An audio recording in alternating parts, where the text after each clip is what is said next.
گفتگو کا موضوع ہے معراج مصطفیٰ صلی اللہ علیہ وسلم اور نوازشات خدا۔ جلال ہمیں حق سن کر اس پیغام کو آگے تک پہنچانے کی توفیق عطا فرمائے۔ ہمارے آقا صلی اللہ تعالی علیہ وسلم کا معجزہ معراج یقیناً یہ اتنا عظیم معجزہ ہے جو صرف رسول اللہ صلی اللہ تعالی علیہ وسلم کا خاصہ ہے،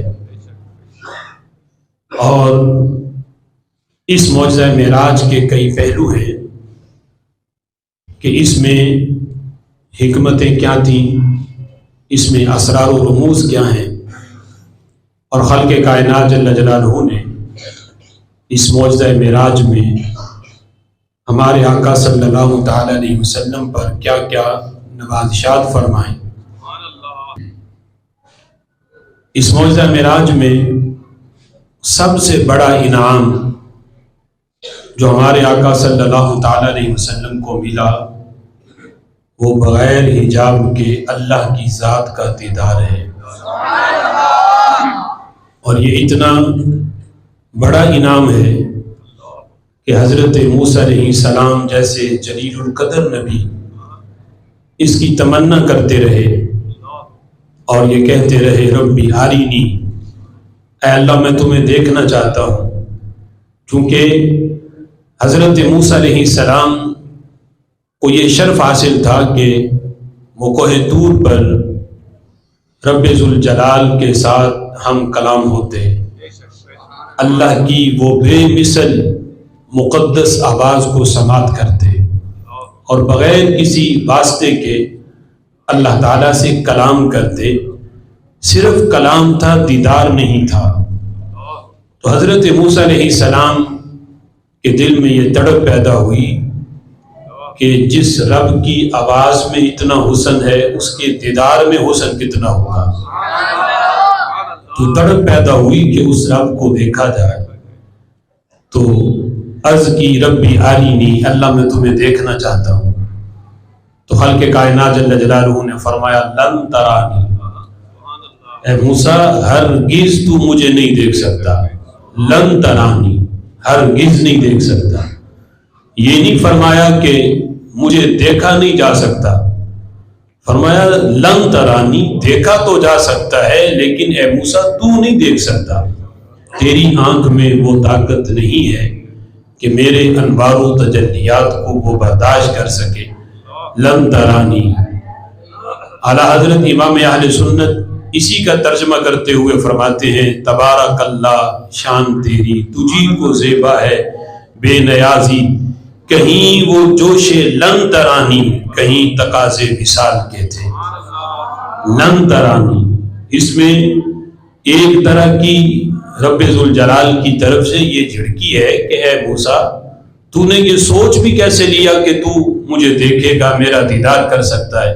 لن ترانی، ہرگز نہیں دیکھ سکتا، کہیں وہ جوش لن ترانی اور کہیں تقاضے وصال کے تھے۔ ادھر بظاہر تمنا بھی نہیں، رب ذوالجلال نے حضرت جبریل کو بھیج کے فرمایا میرے محبوب سے جا کے کہو ان اللہ اشتاق الی لقائک یا رسول اللہ، میں رب ہو کر محبوب تمہاری ملاقات کا مشتاق ہوں۔ تو یہ اتنا عظیم انعام کہ حضرت موسیٰ علیہ السلام نے تمنا کی تو رب ذوالجلال نے منع کر دیا، اور ادھر رسول اللہ صلی اللہ تعالی علیہ وسلم کو بظاہر بغیر کسی چاہت کے لا مقام پہ بلا کر اپنے انوار و تجلیات کا نہیں، اللہ نے اپنی ذات کا مشاہدہ کروایا، اور ایسے کروایا ما زاغ البصر وما طغى۔ اللہ فرماتا ہے میرے محبوب نے میرے پاس آ کے کس طرح میرا دیدار کیا، ما زاغ البصر وما طغى، نہ آنکھ ادھر ادھر پھری نہ حد سے بڑی، بلکہ میرا محبوب ٹک ٹکی لگا کے مجھے دیکھتا رہا۔ کتنا دور؟ فرمایا فَكَانَ قَابَ قَوْسَيْنِ أَوْ أَدْنَىٰ، جس طرح کمان کے دو سرے ہوتے ہیں دو سروں کے درمیان جتنا فاصلہ ہے، فرمایا او ادنا، اس سے بھی کم تھا، اس سے بھی قریب ہو کر میرے محبوب نے میرا دیدار کیا۔ اب او ادنا میں قرب کیسا ہے یہ قرب دینے والا جانتا ہے یا قرب لینے والا جانتا ہے۔ فَكَانَ قَابَ قَوْسَيْنِ أَوْ أَدْنَىٰ۔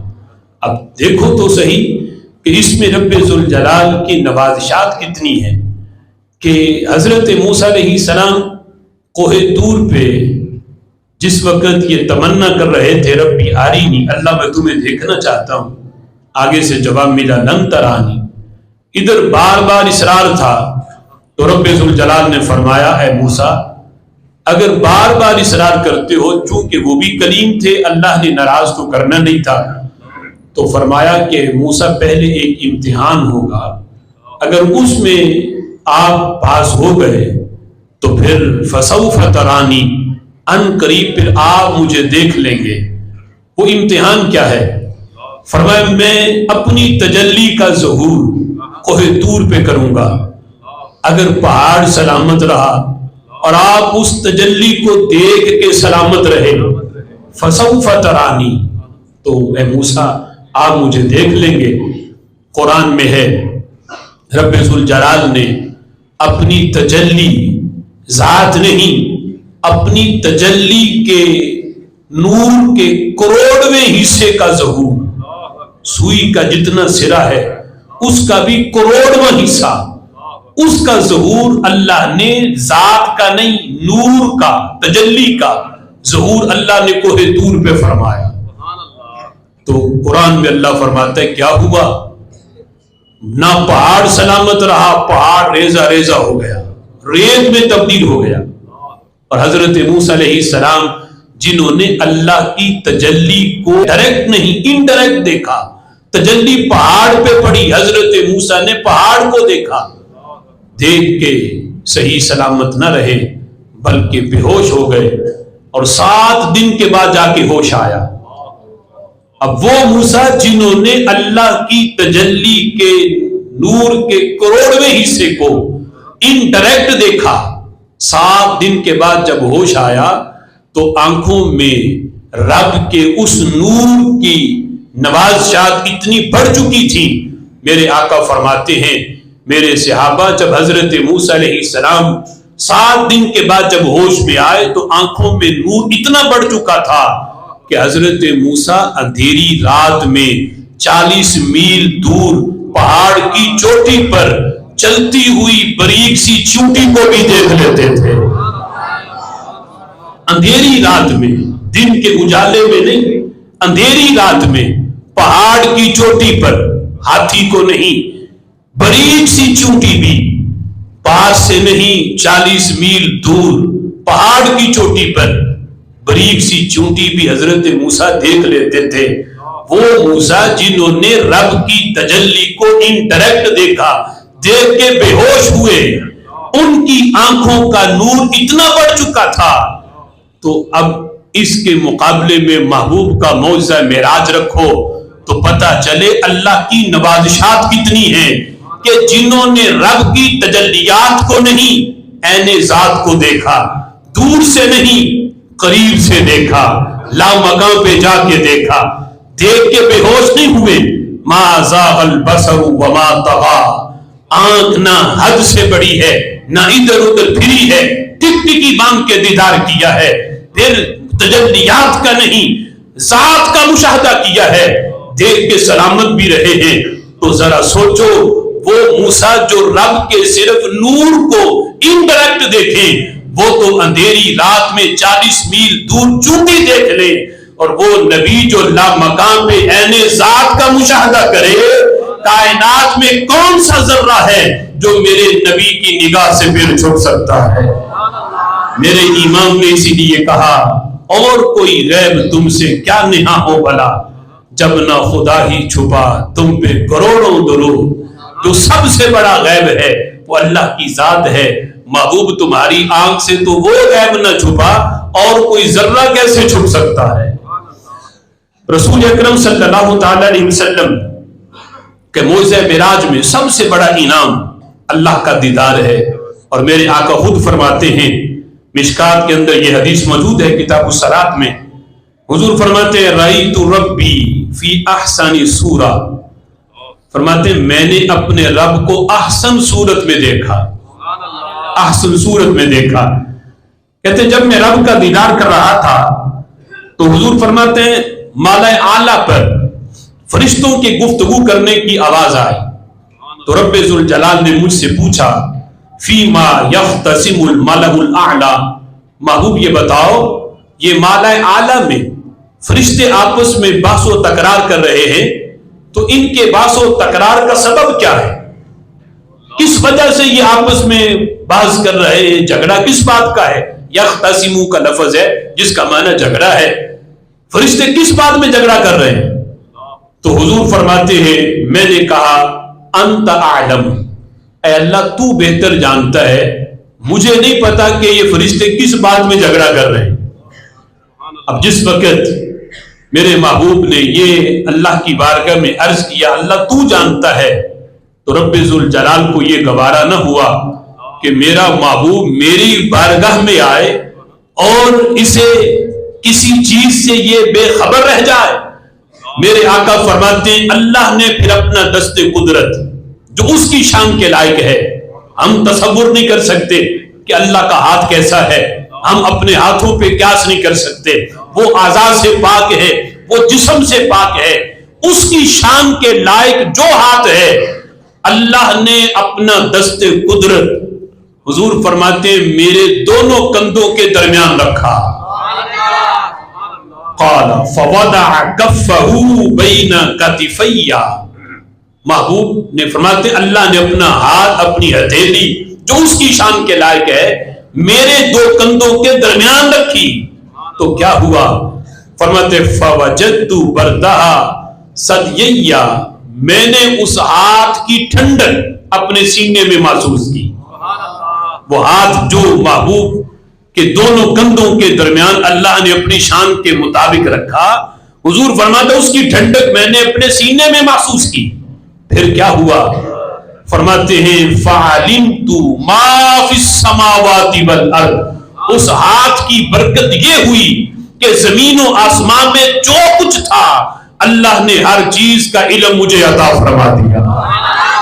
فَعَلِمْتُ مَا فِي السَّمَاوَاتِ وَالْأَرْضِ، جو کچھ آسمانوں میں ہے، جو کچھ زمینوں میں ہے، زمین کی تہوں میں جو کچھ چھپا ہے، حضور فرماتے ہیں مجھ پہ وہ عیاں تھا، بلکہ ایک روایت کے اندر تو لفظ یہ ہے فَتَجَلَّى لِي كُلُّ شَيْءٍ وَعَرَفْتُ، کائنات کی ہر چیز میرے سامنے روشن ہو گئی، فَعَرَفْتُ، میں نے اس کو پہچان لیا۔ علمت اور عرفت میں فرق ہے، ایک علم اور معرفت دونوں میں فرق ہے۔ شیخ محقق حضرت عبدالحق محدث دہلوی رحمت اللہ علیہ نے فرق کیا اس میں، کہتے ہیں کہ علم یہ ہوتا ہے کہ سرسری کسی چیز کا علم حاصل ہو جائے، مثال کے طور پر اگر کوئی بندہ کسی شہر کی سب سے بلند عمارت کی چھت پہ چلا جائے اور اس کے اوپر کھڑا ہو، پورا شہر نظر آ رہا ہو، تو ہر شہر کا جو مکان ہے اس کی چھت نظر آئے گی، یہ ہے علم۔ ہر گھر کی چھت تو نظر آئے گی لیکن یہ پتہ نہیں ہوگا اس گھر کے اندر کمرے کتنے ہیں، اس گھر میں افراد کتنے ہیں، اس گھر کی کھڑکیاں کتنی ہیں، دروازے کتنے ہیں، اس میں لگی ہوئی اینٹیں کتنی ہیں، محض چھتیں تو نظر آئیں گی۔ اور معرفت یہ ہوتی ہے کہ ہر گھر کے ہر جز کا بھی پتہ چلے، اس میں کمرے کتنے ہیں، اس میں افراد کتنے ہیں، اس میں لگی ہوئی اینٹیں کتنی ہیں۔ میرے آقا فرماتے صرف اللہ نے علم ہی نہیں دیا، فَعَرَفْتُ، اللہ نے ہر کلی کا بھی علم دیا، ہر جزی کا بھی علم عطا فرمایا، ہر کلی کا علم بھی، یہ نہیں کہ میں صرف سرسری طور پہ جانتا ہوں، فرمایا ہر ظاہر کو بھی جانتا ہوں، ہر باطن کو بھی جانتا ہوں۔ اللہ نے ہر ظاہر کا بھی علم دیا، ہر باطن کا بھی علم دیا، جو لوگ ظاہر کریں گے اس کا علم بھی دیا، اور ہر فرد کے ظاہر کا بھی، ہر فرد کے باطن کا بھی اللہ نے علم عطا فرما دیا۔ اسی لیے بخاری میں حدیث ہے، جب حضور نماز پڑھا رہے تھے آخری صف کے اندر ایک صحابی آ کے شامل ہوئے، انہوں نے نماز میں آ کے کوئی غلطی کر دی. اب غلطی ظاہری نہیں تھی، غلطی یہ تھی کہ نماز میں کھڑے ہوئے دھیان کہیں اور چلا گیا. تو میرے محبوب نے نماز پڑھانے کے بعد صحابہ کی طرف چہرہ مبارک کیا اور فرمانے لگے صحابہ میرے پیچھے نماز پڑھنی ہو دھیان سے پڑھا کرو. فَوَاللَّهِ لَا يَخْفَى عَلَيَّ رُكُوعُكُمْ وَلَا خُشُوعُكُمْ، میرے صحابہ مجھ پر نہ تمہاری نماز کی ظاہری حالت جو ہے یہ مخفی ہوتی ہے، نہ تمہارے دل کی کیفیت مجھ سے چھپی ہوتی ہے. میں تمہاری نماز کی ظاہری حالت بھی دیکھتا ہوں. مجھے تو یہ بھی پتا ہوتا ہے کہ کون آ کے نماز میں کھڑا ہے اور دھیان اس کا کسی اور طرف لگا ہوا ہے. میرے صحابہ تمہاری ظاہری حالت بھی دیکھتا ہوں، باطنی حالت بھی دیکھتا ہوں. خشوع جو ہے یہ دل کی کیفیت کا نام ہے. تو میرے آقا فرماتے ہیں رکوع بھی تمہارے میں دیکھتا ہوں، یہ نہیں کہ میرا دھیان قبلے کی طرف ہوتا ہے مجھے پیچھے کی کوئی خبر نہیں ہوتی. فرمایا میرے صحابہ فواللہ لا یخفی علی رکوعکم ولا خشوعکم، نہ تمہارا رکوع پوشیدہ ہے نہ دل کی کیفیت پوشیدہ ہے. تو فرماتے ہیں فتجلی لی کل شیء وعرفت، حضور فرماتے ہیں اللہ نے ہر چیز کو میرے سامنے روشن کیا، ہر چیز روشن ہوئی. وعرفت، میں نے ہر چیز کو پہچان لیا. اب ایک معراج ہے حضرت ابراہیم علیہ السلام کی، اس کا بھی ذکر اللہ نے قرآن میں فرمایا. اللہ فرماتا ہے وَكَذَلِكَ نُرِي إِبْرَاهِيمَ مَلَكُوتَ السَّمَاوَاتِ وَالْأَرْضِ، اللہ فرماتا ہے ہم نے حضرت ابراہیم علیہ السلام کو زمین اور آسمان کے ملکوت دکھائے. رب ذوالجلال نے ایک پہاڑ پہ حضرت ابراہیم علیہ السلام کو کھڑا کیا اور زمین و آسمان کے ملکوت، زمین و آسمان میں جو کچھ ہے رب ذوالجلال نے حضرت ابراہیم علیہ السلام کو دکھایا، صرف بتایا نہیں. نوری، اللہ فرماتا ہے ہم نے دکھا دیا. اب حضرت ابراہیم علیہ السلام کو نہ پہلے آسمان پہ لے جا کے دکھایا گیا، اور یہ آپ کو پتہ ہے رب ذوالجلال اس بات کا محتاج نہیں ہے کہ وہ دکھانے کے لیے کسی کو اونچا کرے تو پھر وہ دکھائے. رب ذوالجلال زمین پہ بٹھا کے بھی ملکوت سارے کے سارے دکھا سکتا. لیکن شیخ محقق حضرت عبدالحق محدث دہلوی فرماتے ہیں اللہ نے جو حضرت ابراہیم کو مشاہدہ کروایا اور جو مشاہدہ معراج کی رات ہمارے آقا کو کروایا، یہ مشاہدہ اس مشاہدے سے کروڑ درجے بڑا مشاہدہ ہے کہ حضرت ابراہیم علیہ السلام زمین پہ کھڑے ہو کر جب آسمان اور زمین کے ملکوت دیکھ سکتے ہیں، اور ہمارے آقا صرف آسمان پہ نہیں ساتوں آسمانوں کے اوپر سدرۃ المنتہا، اس سے بھی اوپر عرش پر، عرش سے بھی اوپر لامکان پہ پہنچے ہیں. عرش بھی ان کے زیر پا رہا، ساتوں آسمان بھی ان کے زیر پا رہے. میرے محبوب سب سے اوپر جو زمین پہ کھڑے ہو کر آسمان اور زمین کے ملکوت دیکھ لیتے ہیں، سوچو جو لامکان پہ پہنچا ہے کائنات کا کون سا ذرہ ہے جو اس نبی کی آنکھ سے پھر جھک سکتا ہے. اور کوئی غیب تم سے کیا نہاں ہو بلا، جب نہ خدا ہی چھپا تم پہ کروڑوں درود. اور شیخ محقق آپ فرماتے ہیں کہ حضرت ابراہیم علیہ السلام نے جو مشاہدہ کیا اس مشاہدے میں اور ہمارے آقا علیہ السلام کے مشاہدے میں فرق ہے. وہ فرق یہ ہے کہ حضرت ابراہیم علیہ السلام کا مشاہدہ ہے بطور محب، کہ آپ اللہ کے محب ہیں، محبوب نہیں، محب ہیں. محب میں چاہت ہوتی ہے، طلب ہوتی ہے.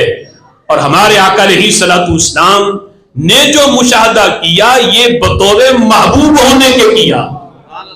محبوب میں چاہت نہ بھی ہو، رب ذوالجلال خود ہی بغیر چاہت کے سب کچھ عطا فرما دیتا. جیسے حضرت موسیٰ علیہ السلام وہ بھی محب ہیں تو چاہت تھی کہ دیدار ہو. اللہ نے فرمایا اب آگے مرضی محبوب کی ہے، وہ چاہے تو دیدار کروائے چاہے تو نہ کروائے. تو یہاں انکار ہو گیا. اب معراج کی رات بھی محبوب فرماتے میں بھی سوچ رہا تھا کہ میں بھی دیدار کی تمنا کروں، ابھی خیال دل میں تھا، لیکن یہ بھی تھا کہ پہلے تو جواب ہوا حضرت موسیٰ علیہ السلام کو کہیں ادھر بھی نہ ہو. ابھی زبان پہ طلب آئی نہیں، اللہ نے خود فرما دیا لِنُرِيَهُ مِنْ آیَاتِنَا، محبوب ہم نے بلایا ہی تمہیں اس لیے ہے تاکہ ہم تمہیں اپنا آپ دکھائیں۔ کوہ طور پہ موسیٰ کو بلایا نہیں تھا، وہ اپنی مرضی سے آتے تھے، آ کے انہوں نے اپنی مرضی سے تمنا کی، میں نے نہیں بلایا تھا۔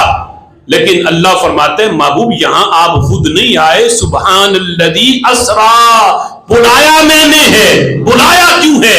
لِنُرِيَهُ مِنْ آیَاتِنَا، تاکہ میں آپ کو اپنا آپ دکھاؤں، اپنی نشانیاں دکھاؤں، اپنا آپ تمہیں دکھاؤں۔ ادھر تمنا زبان پہ آئی نہیں، اللہ نے خود ہی فرما دیا محبوب تمہاری تمنا کرنے کی حاجت نہیں، تمہیں لامکان پہ بلانے کا مقصد ہی یہ ہے تاکہ میں تمہیں بغیر حجاب کے اپنا دیدار عطا فرماؤں۔ شیخ العالم اکبر آبادی رحمت اللہ علیہ، انہوں نے اپنی جو کتاب ہے نادر المعراج، اس کے اندر بڑے پیارے انداز میں رسول اللہ صلی اللہ تعالی علیہ وسلم کے سفر معراج کو بیان کیا۔ فارسی زبان کی بھی ایک مٹھاس اور ایک لذت ہوتی ہے، اگرچہ وہ سفر معراج میرے محبوب نے جو بیان کیا وہ تو عربی میں ہے، لیکن شیخ العالم اکبر آبادی نے نادر المعراج کے اندر اس کو فارسی میں بیان کیا اور فرماتے ہیں کہ رسول اللہ صلی اللہ تعالی علیہ وسلم کے سفر معراج میں 4 مقامات تھے، اگرچہ درجے اور مقام اور بھی بڑے تھے، لیکن 4 خاص مقامات تھے جو اللہ نے محبوب کو سفر معراج میں عطا فرمائے۔ فرماتے ہیں ہر مقام میں اللہ تعالیٰ نے ہمارے آقا صلی اللہ تعالی علیہ وسلم کو الگ الگ انعام عطا فرمایا۔ کہتے ہیں مقام مالود را خلعت خدا کرامت کر دشت و گفت، فرماتے ہیں کہ سب سے پہلا مقام مولود تھا۔ اس مقام مولود میں اللہ تعالیٰ نے ہمارے آقا صلی اللہ تعالی علیہ وسلم کو کرامت کی خلعت عطا فرمائی، کرامت کی خلعت، کرامت کا جبہ، کرامت کی خلعت عطا کی۔ در مقام مشہود خلعت قربت، فرماتے ہیں دوسرا مقام مشہود تھا، اس میں اللہ تعالیٰ نے ہمارے آقا صلی اللہ تعالی علیہ وسلم کو خلعت قربت عطا کی، اور وہ قرب کیسا ہے؟ ثم دنا فتدلی فکان قاب قوسین او ادنی۔ تیسرا مقام فرماتے ہیں در مقام محمود خلعت شفاعت کر دشت، کہ تیسرا مقام محمود ہے، اور وہ محمود کہ جس میں اللہ تعالیٰ قیامت کے دن محبوب کو کھڑا کرے گا اور پوری کائنات محبوب کی حمد کرے گی، ان کی تعریف کرے گی۔ ایک تو یہ مطلب ہے، دوسرا یہ ہے کہ مقام محمود میں ہمارے آقا اللہ کی حمد کریں گے، اور ایسی حمد کریں گے کہ ایسی حمد آج تک کسی نے اللہ کی نہیں ہوگی۔ مقام محمود عسا ان یبعثک ربک مقاما محمودا، اس میں خلعت شفاعت اللہ تعالیٰ نے عطا کی۔ اور چوتھا مقام در مقام مقصود خلعت رحمت کر دشت، چوتھے مقام مقصود ہے، اس میں اللہ تعالیٰ نے خلعت رحمت نبی پاک علیہ الصلوۃ والسلام کو عطا کی، جس کا ذکر قرآن میں ہے وما ارسلناک الا رحمتا للعالمین۔ رب ذوالجلال کی طرف سے یہ چاروں مقام جب عطا کر دیے، پھر شیخ اکبر آبادی کہتے ہیں کہ رب ذوالجلال کی طرف سے آواز آئی، اے سبز نور کے 70,000 پردوں، اے سرخ نور کے 70,000 پردوں، درمیان سے ہٹ جاؤ، پیچھے ہٹ جاؤ، اس لیے کہ میرے محبوب نے میرا دیدار کرنا ہے۔ اب اللہ کے لیے تو کوئی حجاب نہیں، یہ نہیں معاذ اللہ کہ اللہ محبوب کو دیکھنے کے لیے درمیان میں بیچ میں کوئی پردہ آ گیا ہو، اللہ کے لیے تو کوئی حجاب نہیں تھا، محبوب وہ زمین پہ تھے، اللہ پھر بھی وہ ویسا ہی دیدار فرماتا تھا جیسا عرش پہ بلا کے کیا ہے۔ اللہ کے لیے تو کوئی حجاب نہیں، نہ دوری حجاب ہے نہ کوئی پردہ حجاب ہے، لیکن چونکہ محبوب بشر بھی ہے تو بشر ہونے کے لحاظ سے آپ کے لیے تو حجابات تھے، تو اللہ نے وہ حجابات محبوب کی آنکھ سے دور فرما دیے، اور خود حجابات کو اللہ نے خطاب کیا، اے 70,000 نور کے پردوں، اے 70,000 سرخ نور کے پردوں درمیان سے ہٹ جاؤ، اس لیے کہ میرے محبوب نے میرا دیدار کرنا ہے۔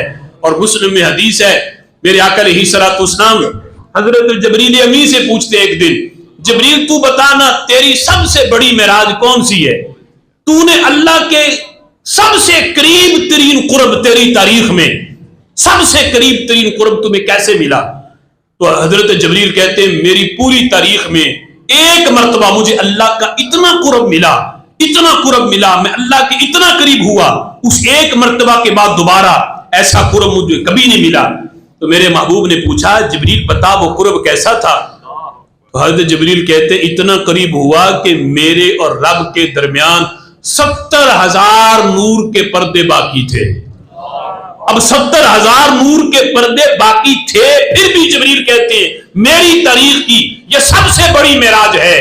اور میرے آقا فرماتے ہیں جبریل سن، وہ 70,000 نور کے پردے جو تیرے اور رب کے درمیان موجود رہے، معراج کی رات وہی 70,000 نور کے پردے میرے پیکرے نور کے ساتھ لگ کے پھٹ گئے۔ میں نے اتنا قریب ہو کے رب کو دیکھا، فَكَانَ قَابَ قَوْسَيْنِ أَوْ أَدْنَىٰ۔ اور یہاں رب ذوالجلال نے خود فرمایا پردوں ہٹ جاؤ بیچ سے، میرے محبوب نے میرا دیدار کرنا ہے۔ اب رب کے جس وقت وہ فرمان پہ پردے ہٹے تو فرماتے ہیں وائے محمد صلی اللہ علیہ وسلم تو سر برچے مئی خواہی۔ فرماتے ہیں کہ پھر رب ذوالجلال نے فرمایا کہ محبوب اپنا سر حجابات سے باہر نکال لیں، اپنا سر حجابات سے باہر نکال لیں اور جو مانگنا ہے مانگے، جو گفتگو کرنی ہے کرے، جو مانگنا ہے مانگے۔ وہ کہتے ہیں کہ ہر چے مراد تو باشد طلب ساز، آج آپ کے دل کی جو مراد ہے محبوب وہ دل میں نہ رکھیں، آج وہ زبان پہ لے آئیں۔ اب دیکھو ایک ہے خود کوہ طور پہ جا کے مانگنا، اور ایک ہے محبوب کو پاس بلا کے خود فرمانا محبوب مانگ مانگ جو مانگتے ہو۔ آج اب کوئی بات بھی دل میں نہ رکھنا، جو دل میں ہے وہ زبان پہ لے آؤ، جو مانگنا چاہتے ہو مانگو۔ اگلے لفظ بڑے پیارے ہیں، میرے آقا فرماتے ہیں رب نے فرمایا واہ ہما کنند کے من گویم، واہ ہما کنند کے من گویم ومن کنم کے تو گوئی۔ اللہ نے فرمایا پوری کائنات کے انسان وہ کرتے ہیں جو میں کہتا ہوں، پوری کائنات کے انسان وہ کرتے ہیں جو میں کہتا ہوں، ومن کنم کے تو گوئی، آج جو تو کہے گا محبوب میں وہ کر دوں گا۔ پوری کائنات کے انسان میں جو کہتا ہوں وہ کرتے ہیں، لیکن محبوب ومن کنم کے تو گوئی، آج جو تو کہے گا میں وہ کرتا چلا جاؤں گا۔ فرمایا خدا کی رضا چاہتے ہیں دو عالم، خدا چاہتا ہے رضائے محمد۔ اور یہ حدیث بھی ہے کلہم یطلبون ردائی وان اطلب رداک یا محمد، محبوب ساری دنیا کے لوگ میری رضا چاہتے ہیں، لیکن محبوب میں رب ہو کے تیری رضا چاہتا ہوں۔ وَلَسَوْفَ يُعْطِيكَ رَبُّكَ فَتَرْضَىٰ ومن کنم کے تو گوئی۔ تو نبی پاک علیہ الصلوۃ والسلام فرماتے ہیں اس آواز کے بعد پھر آواز آئی اے محمد پیشتر آئے۔ وہ 70,000 نور کے پردے بیچ سے ہٹ گئے، یہ قرب مل چکا، مزید قرب کیسا ہے؟ حضور فرماتے ہیں اللہ کی طرف سے پھر آواز آئی اے محمد صلی اللہ علیہ وسلم پیشتر آئے، اے محمد مزید آگے بڑھو، پیشتر آئے مزید آگے آئیں۔ گفتم یا واحد آمدم، حضور فرماتے ہیں میں نے اللہ کی بارگاہ میں عرض کی اے وہ ذات جو واحد ہے، اے اللہ میں حاضر ہوں، میں حاضر ہوں۔ تو رب ذوالجلال نے فرمایا اے سید ولد آدم از مخلوقات چو تو کجا است، تو کجا من کجا، اس میں جو کجا ہے۔ فرمایا اے سید ولد آدم از مخلوقات تو کجا است، کہ ہما کونین در زیر قدم تو کردم. اللہ نے فرمایا اے اولاد آدم کے سردار تو کجا است، تیرے جیسا کوئی نہیں. اے آدم پوری مخلوقات میں، اے آدم کی اولاد کے سردار تو کجا است کہ ہما کونین در زیر قدم کردم. محبوب میں نے ساری کائنات کو تیرے قدم کے نیچے رکھ دیا ہے کہ ہما کونین در زیر قدم تو کردم. میں نے ساری کائنات کو تیرے زیر پا رکھ دیا، تیرے قدم کے نیچے رکھ دیا. حضور فرماتے اللہ کی طرف سے یہ جب آواز آئی، اللہ نے جب یہ فرمایا تو میں پھر وہ لمحہ بھی آیا جب اللہ نے مجھے اتنا قرب عطا کیا، اتنا قرب عطا کیا. وہ لمحہ بھی آیا کہ میں سوچ رہا تھا کہ رب ذوالجلال کی بارگاہ میں آیا ہوں تو میں یہ سوچ رہا تھا کہ اگر سلام کنم وہ سلام است، اگر خاموش باشم ادب نہ ببد. حضور فرماتے میں سوچ رہا تھا اگر میں رب کو سلام کہوں تو سلام کیسے کہوں، اس لیے کہ اللہ تو خود سلام ہے. بخاری میں حدیث ہے جب صحابہ نے، کچھ صحابہ نے اللہ کو سلام کہنا شروع کر دیا، سلام علی اللہ، اللہ پر سلام، تو میرے محبوب نے منع فرما دیا کہ اللہ کو سلام نہ کہو، اللہ تو خود سلام ہے. یعنی اللہ کو سلامتی، یعنی سلام کا مطلب یہ ہے تم پہ سلامتی ہو، تو سلامتی کس نے دینی ہے؟ رب نے دینی ہے. تو رب کے اوپر تو کوئی نہیں جو رب کو سلامتی دے. تو منع فرمایا کہ صحابہ اللہ کو سلام نہ کہو، وہ تو خود سلامتی دینے والا ہے، وہ تو خود سلام ہے. تو حضور فرماتے ہیں میرے دل میں بھی خیال آیا کہ میں اللہ کو سلام کہوں تو سلام کیسے کہوں، اور اگر خاموش رہوں تو یہ بھی مناسب نہیں ہے کہ آیا ملاقات کے لیے ہوں اور آ کے کچھ بھی نہ کہوں. یعنی ملاقات کے جو الفاظ ہوتے ہیں کہ بندہ کسی کے گھر جائے تو جا کے سلام کہتا ہے، تو حضور فرماتے ہیں میرے دل میں خیال آیا کہ میں سلام کہوں، تو پھر یہ بھی خیال تھا کہ سلام کہوں کیسے، اللہ تو خود سلام ہے، اور اگر چپ رہتا ہوں تو یہ بھی مناسب نہیں.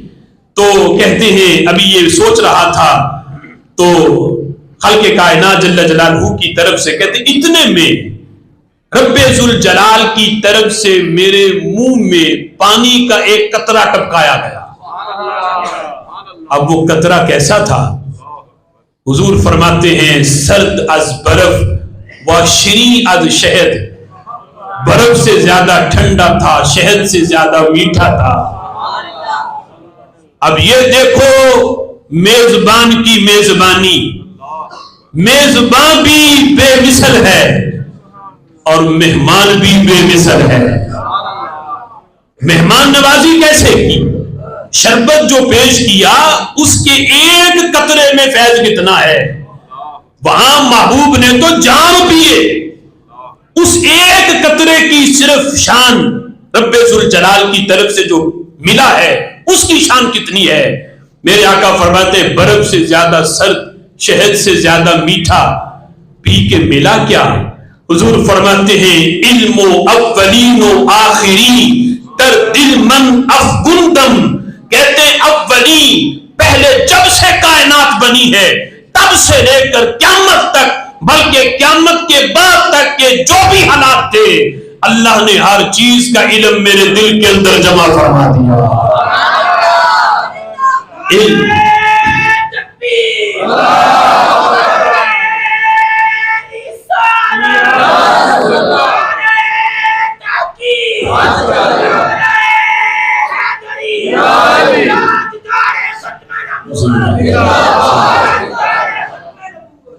علم و اولین و آخرین در دل من افگندم. اللہ نے اولین و آخرین کا علم رب ذوالجلال نے مجھے عطا فرمایا. سوچو رب کی طرف سے جو ایک قطرہ ملا اس میں فیض اتنا ہے، اور وہاں تو صرف قطرہ نہیں تھا، وہاں تو پورے جام تھے. اور مجدد پاک فرماتے ہیں جب رسول اللہ صلی اللہ تعالی علیہ وسلم اللہ کا دیدار فرما رہے تھے تو رب ذوالجلال نے فرمایا محبوب یا محمد آنا و انتا، اے محمد میں اور آپ، میں اور آپ، باقی کچھ نہیں.